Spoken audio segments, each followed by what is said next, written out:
Aujourd'hui, la vie m'invite à prendre du recul sur ces 10 dernières années. Il y a eu un temps où même prendre la voiture pour aller en cours était une épreuve pour moi, où la confiance en moi était inexistante, où je me boycottais à chaque pas, où je vivais enfermée dans une zone de confort qui me rassurait, mais qui finalement m'empêchait de vivre.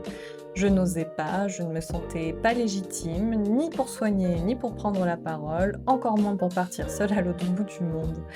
L'extérieur me faisait peur, les gens me faisaient peur, chaque sortie était une traversée d'un champ de bataille, et pourtant quelque part, à l'intérieur, il y avait une lumière, timide, mais vivante.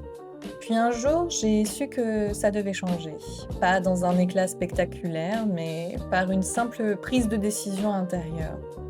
J'ai cherché des réponses dans des livres de psychanalyse, de développement personnel, dans les religions pour leur symbolique et leur essence spirituelle, dans le yoga aussi, la méditation, dans le souffle. Un pas après l'autre, un jour après l'autre. Et j'ai compris que la vie n'a pas besoin de plan ni de contrôle pour nous transformer. Que finalement, la zone de confort étouffe plus qu'elle ne protège.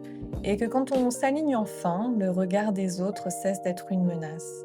Parce qu'on est plus en lutte avec soi-même. La sortie a été rude, oh mon Dieu, tellement rude. J'ai traversé mes plus grandes épreuves, connu mes plus grands doutes, touché le fond plus profondément que je ne l'aurais imaginé, et c'est paradoxalement là que j'ai commencé à vraiment remonter. J'ai appris que dans la vie tout a un prix, mais que ce prix, ce n'est pas nous qui le choisissons. La vie nous surprend toujours, vous savez. C'est à la fois sa dureté et finalement sa magie aussi.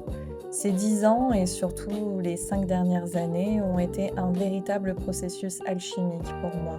Long, brutal parfois, même souvent si je dois être honnête, mais infiniment précieux. Et si j'ai pu tenir, c'est aussi grâce aux âmes qui m'ont accompagnée, ma famille, mes amis, mes patients et toutes ces rencontres qui ont illuminé ma route. À chaque soin partagé, à chaque regard, à chaque mot, j'ai repris un peu plus d'air et aujourd'hui, eh bien, je suis ici. Alors non, ce n'est pas la fin du chemin, la vie me challengera encore, je le sais et je l'accepte, mais désormais je choisis de la regarder comme un allié, et non plus comme une menace. Parce qu'après tout ce que j'ai traversé, je préfère célébrer la vie telle qu'elle est, plutôt que d'attendre qu'elle soit autrement et risquer de passer à côté. Et si c'était à refaire, eh bien je referais exactement le même chemin,